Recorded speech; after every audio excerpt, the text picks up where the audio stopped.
ကျွဲအုပ်ကြီးကပြားဖွက်ကောင်လေးကိုရက်ရက်ဆက်ဆက်နှိပ်စက်ကြတယ်သူ့ကိုမြေကြီးပေါ်ပြင်းပြင်းထန်ထန်ပုံကနေလွှင့်ပစ်လိုက်ကြတာပေါ့ဒါပေမဲ့ဒီကောင်လေးကဘယ်တော့မှအနိုင်ကျင့်ခံပြီးငြိမ်ခံနေတတ်တဲ့ကောင်မဟုတ်ဘူးရန်ညိုးကိုချက်ချင်းပြန်ဆက်ဖို့ချင်းသေးအုပ်ကိုဥဆောင်ပြီးရောက်လာပါတော့တယ်ချင်းသေးတွေကဒီကျွဲအုပ်ကြီးကိုအနိုင်ယူနိုင်ပါမလားစက်သိမ်းပိုင်းကတော့လုံးဝကိုထင်မှတ်မထားစရာပါပဲ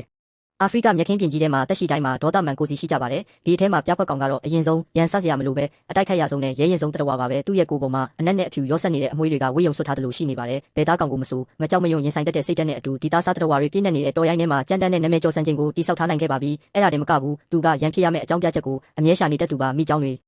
ချင်းသေးတွေဒါမှမဟုတ်ကြားတွေဘသူ့ကိုမှမကြောက်ပါဘူးဒီသေးသေးလေးနဲ့မာကျောတဲ့ကောင်လေးကဘယ်တိုက်ပွဲမှာမှနောက်မဆုတ်တတ်ပါဘူးသူ့ရဲ့အပိတန်ထဲမှာကြောက်ရွံ့နေဆိုတဲ့စကလုံးလုံးဝမရှိပါဘူး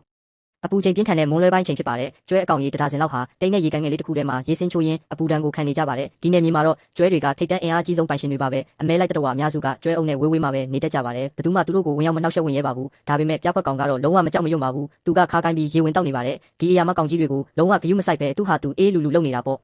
ဒီလိုကျူးကျော်လာတာကိုအာနာရှိတဲ့ကျွဲလားကြီးကသဘောမကျပဲအကြီးကျယ်ဒေါသထွက်သွားပါတယ်သူကခေါင်းကိုငုံပြီးတေးစေနိုင်တဲ့ဥချိုကြီးတွေကိုထောင်လိုက်ပါတယ်ပြားဖွက်ကောင်စီကိုတန်းပြီးအပြေးဝင်တိုက်ပေမဲ့ဒီကောင်လေးကလက်တပြက်လိုမြန်ဆန်လာပါတယ်သူ့ရဲ့လှုပ်ရှားမှုတွေကတိကျပြီးလိမ္မာပါနဲ့ပါတယ်တေးစေနိုင်တဲ့အတိုက်ခိုက်ကိုလွယ်လွယ်ကူကူရှောင်တိန်သွားပြီးကျွဲရဲ့ခေါင်းပေါ်နဲ့ကြောပေါ်ကိုခုန်တက်လိုက်ပါတယ်ပြီးတော့သူ့ရဲ့ထက်မြက်တဲ့လက်သေးတွေနဲ့ကျွဲရဲ့အားနည်းချက်နေရာတွေကိုချစ်ထုတ်ပစ်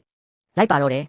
အဲ့ဒီလိုဒေါသထွက်နေတဲ့ကျွဲကသူ့ကိုခါထုတ်ဖို့ရန်ကားပြီးခုံပေါက်နေပါတယ်အုပ်စုထဲကတကောင်တိုက်ခိုက်ခံရတဲ့အခါကျွဲတွေအားလုံးကကာကွယ်ရေးစနစ်ကိုပြောင်းလဲပြီးဝိုင်းဖွဲ့လိုက်ကြပါတယ်သူတို့ကအဲ့ဒီသေးငယ်တဲ့ပြားဖွက်ကောင်လေးကိုအလဲမှာပိတ်ဆို့ထားလိုက်ပါတယ်ကျွဲအချို့ကအလှဲ့ကျဥချိုနဲ့ထိုးပြီးလွှင့်ပစ်ကြပါတယ်ရွှွန့်လွန်ထူတဲ့ရေတွေကိုအကြိမ်ကြိမ်ပစ်ချတာနင်းချတာနဲ့ဆန်းနောက်တာတွေလုပ်ကြပါတယ်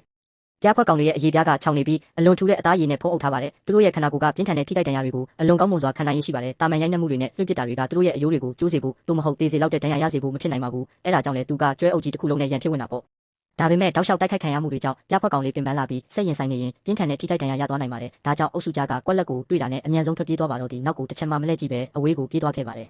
ပြားဖွက်ကောင်ဆိုတာအနိုင်ကျင့်ခံပြီးငြိမ်ခံနေတတ်တဲ့ကောင်မဟုတ်ပါဘူးလက်စားချေဖို့နောက်တနေ့ကိုလည်းစောင့်နေမဲ့ကောင်မဟုတ်ပါဘူးဒီအခွင့်အရေးဆောင်ပြီးလက်စားချေတတ်တဲ့ပါရဂူလေးမှာအစီအစဉ်တစ်ခုရှိနေပါတယ်သူကချင်းသေးတွေရဲ့နေမြေဘက်ကိုတန်းပြီးသွားပါတယ်ချင်းသေးအုပ်ကိုရွေချက်ရှိရှိနဲ့သွားပြီးရန်ဆလိုက်ပါတယ်ပြီးနောက်ချက်ချင်းလှည့်ပြီးရေကန်စီကိုပြန်ပြေးသွားပါတော့ဒီဒေါသထွက်နေတဲ့ချင်းသေးတွေကသူ့နောက်ကိုအစအနလိုက်ပြီးပြေးလာကြပါတယ်ခဏကြာမှသူတို့ကရေကန်နားမှာရှိနေတဲ့ကျွဲအုပ်ကြီးကိုတွေ့သွားကြပြီးရေရွှဲတဲ့သားကောင်အုပ်ကြီးနဲ့ရင်ဆိုင်ရပါတော့တယ်ချင်းသေးတွေကသူတို့ကိုရန်ဆခဲ့တဲ့ပြားဖွက်ကောင်လေးကိုလုံးဝမေ့သွားကြပါတော့တယ်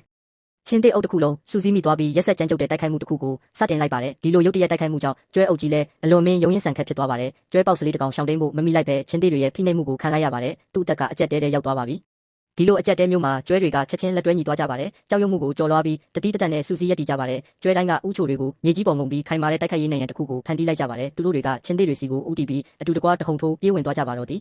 ကျွဲတွေရဲ့အတူတကွအရှိန်ဟုန်နဲ့တိုက်ခိုက်မှုကိုဘယ်ရာကမှမတားဆီးနိုင်ပါဘူးမြက်ခင်းပြင်ရဲ့ဘရင်တွေဖြစ်တဲ့ချင်းသေးတွေတောင်မှဒီလောက်ကြီးမားတဲ့အရှိန်ဟုန်ကိုမခံနိုင်ပါဘူးဥဆောင်နေတဲ့ချင်းသေးထီကြီးကပြင်းထန်တဲ့ရိုက်ခတ်မှုကြောင့်လွတ်ထွက်သွားပါတယ်ချင်းသေးတွေရဲ့စုဖွဲ့မှုလည်းချက်ချင်းပျက်စီးသွားပါတော့သည်